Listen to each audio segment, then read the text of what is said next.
Hello and welcome to In Conversation with WLV Doctoral College. I'm Deborah Curitan, I'm the Research Development Manager at the University of Wolverhampton. And I'm Dr. Ben Halligan, I'm Director of the Doctoral College. Today we're going to talk about how to structure a paper, that if you're going to a conference, you're going to give a conference paper, how you might structure that to A, make it easier for you to present, and B, make it easier for other people to follow. So Ben, what are your tips around, what do you do when you start writing a paper for a presentation? I think I would try and think about it in terms of, if you have 20 minutes of sticking it into certain blocks, a couple of minutes to introduce, a couple of minutes for, definitions, a couple of minutes to talk about the case study, and then a couple of minutes to summarise at the end. So I think, first of all, I wouldn't think, right, let's remove this 10 pages from my PhD, what can I cut? Okay, that seems about 20 minutes worth. Because then you'll be delivering stuff that won't necessarily have a beginning, a middle and an end. It's just a chunk of something from somewhere that will be quite confusing. So I think structuring it, it's important to map out the parts and allocate minutes, much as you would structure an essay if you're writing an essay. Yeah, that would be the first thing I would do. So introduce, discuss, conclude. Mm-hmm. So you talked about taking a chunk of your thesis and reading that. So we've said in previous vlogs that there are different approaches to giving a paper at conference. So for some discipline areas it is about reading an essay as such, an argument.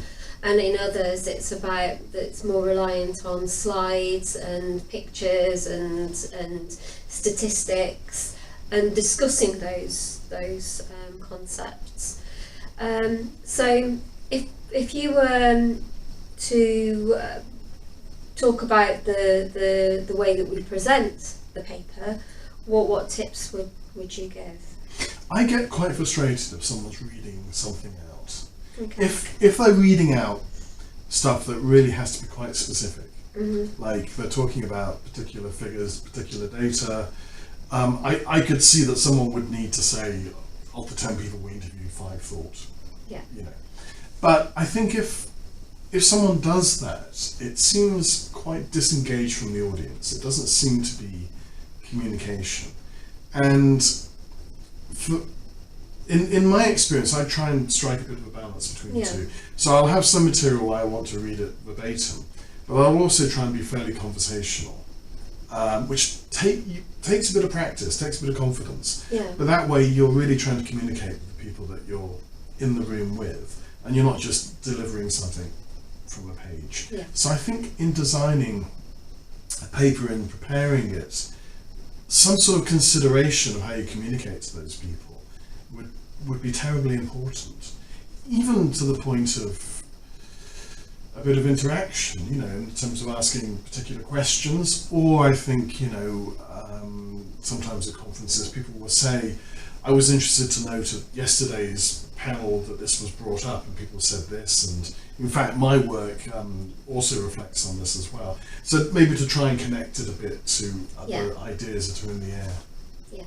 So it's kind of contextualising your work, particularly if there's, on the panel that you're on, there are a number of people who are talking about pieces of work that relate to your work. So it's quite nice to be able to say in Dr. Brown's presentation, she talked about this, and Professor Ali talked about that, and show where your work aligns, and it's one of those things that you do in your doctorate, isn't it? It's about how you take your work and then take it out to the wider field and show where its position is in terms of the field, what it's adding to the field, but how it links to the work in the field.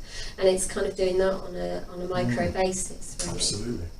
We talked in a previous vlog about trying to make sure that you don't do too much in a conference presentation, and taking one specific theme or idea from your doctorate and presenting that is quite okay. You don't have to present everything.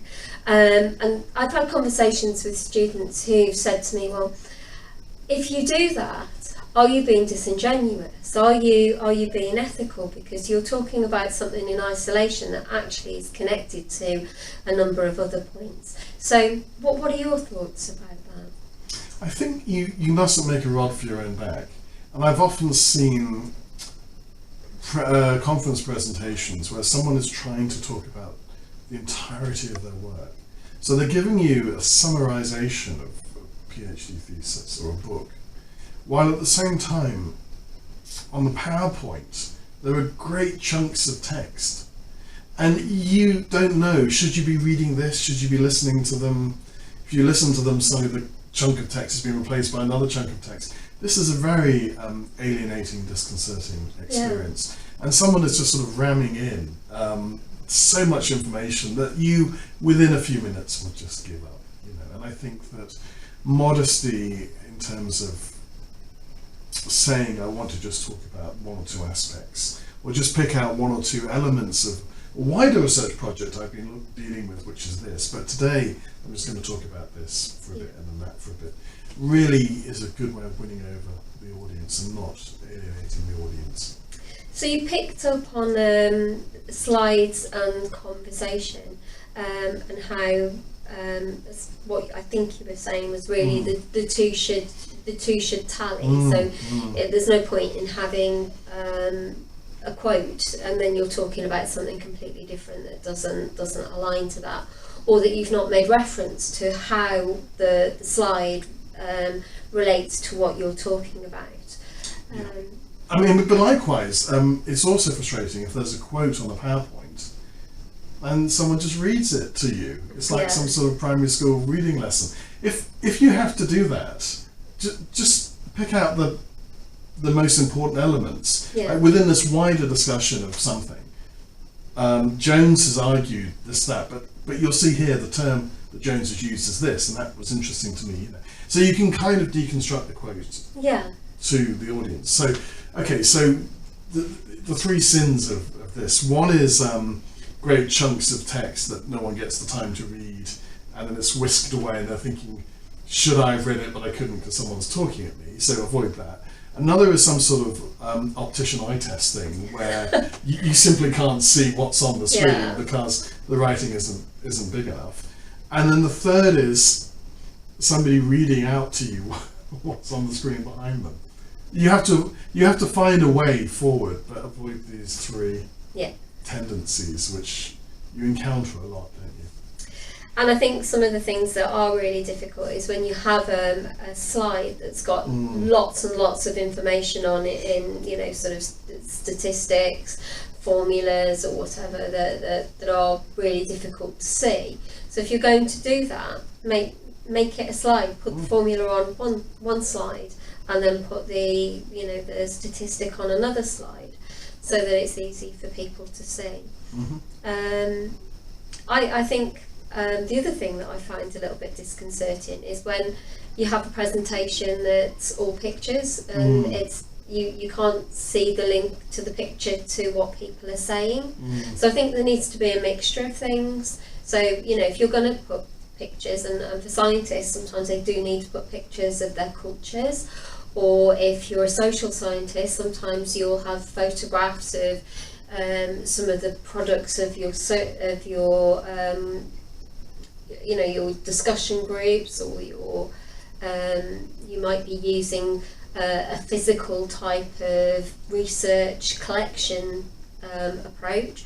Sometimes photographs of the products and artifacts of your research are important, but I think you need to then explain to people what it is. So just having a picture, a picture of a Petri dish on the screen, and assume people know that particular growth or development within that Petri dish is understood by everybody in the room, without actually talking to it or referring to what's the most important thing in the picture, or why that picture's there is also really important to do.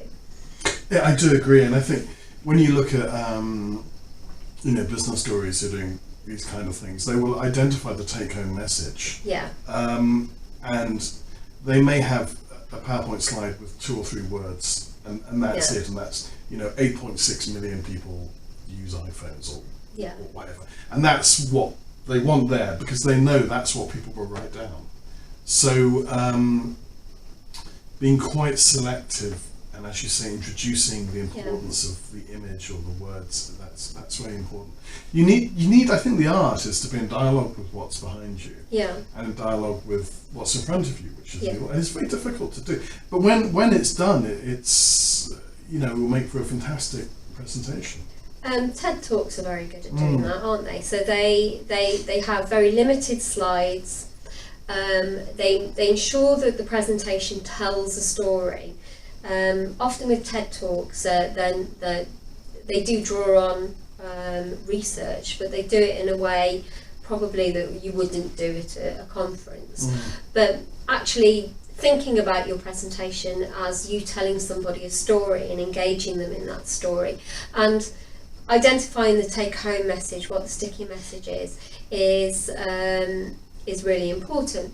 But also, if you can personalise that, the message that what it means to people in the room, you're going to start thinking about the language that you use when you give the presentation, because you've got to talk in different languages to different audiences.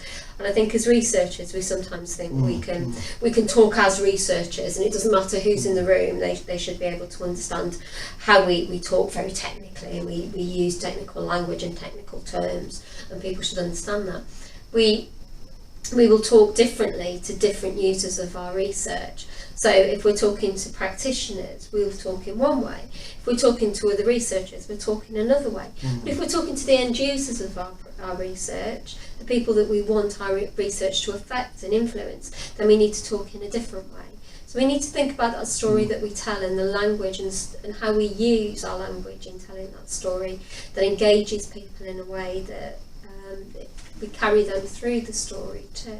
So they understand why we're telling this story and why that story is important to them. I agree so much. And in fact, if you don't do that, it seems terribly rude that you've come maybe some way to a conference and someone would just sit there and read out something that is not really aimed at explaining to you as a attendee of the conference the nature of their research. It just seems quite lazy and and I think in a way that's when you're at a conference and you have someone with a very good polished presentation, someone with a very good PowerPoint that they're using fully integrated into the experience of how they're delivering this information to you, and then somebody just sits there with no PowerPoint and just reads out a draft of some article they wrote last week, you get quite a bad impression of the third person. And I think that can almost be quite damaging. I think you have to, exactly as you say, really think about how to address the people, at what level, in what way, how to communicate with them. I've said this before in a previous vlog, that the best way to practice art as a doctoral candidate is to utilise the opportunities within the university that you study at. You're presenting your research at some of the symposiums that your faculty run, or some of the workshop series. Presenting your research at the annual research conference in the university. They're really important opportunities to learn and grow. We quite often have students ask us, or saying, well, it's got no recognition outside the university. If you're going to apply for a job, they're going to look and see that you've presented at your own university. What does that mean? But actually, that's the place where you learn and grow. It's a safe space to practice this. It's a safe space to be able to make the mistakes and learn how to correct them. It's a safe space to get that feedback from people who do care about your development. Because whilst when you're out at a professional conference or the international conference of your area, there's nobody there who really cares about you and your development. You might get somebody who's kind who'll come up to you and say, "That was really good, I really enjoyed this bit of it." You think about how you end, how you sum up, but that nobody's obliged to do that for you. But at your own research conferences. It's full of people who are looking out for you, who are there for you, who are there to help you grow and learn and want to help you grow and learn. It's our business. It's what we're here for. So that, whilst, it's, you might not see the value in it, there's a great value in it. And don't write it off as not being important. Absolutely. Okay. So, one top tip to end? Well, I think in terms of structuring, in terms of thinking about what you're doing, I think in talking to you, what's come out as an important top tip is to think about the audience. Yeah. So that would be my top tip. And I think for me is making sure that there is that communication between what you've got on the PowerPoint, what you're saying, and the people who are sitting in the room. Okay. So thank you for listening. As we say in all our vlogs, please comment below if you have any particular areas you'd like us to cover. We're more than happy to do so. And if you want to hear more from us, please do subscribe, do follow us, and then you'll get an update when we launch a new vlog. So thank you and bye. Bye.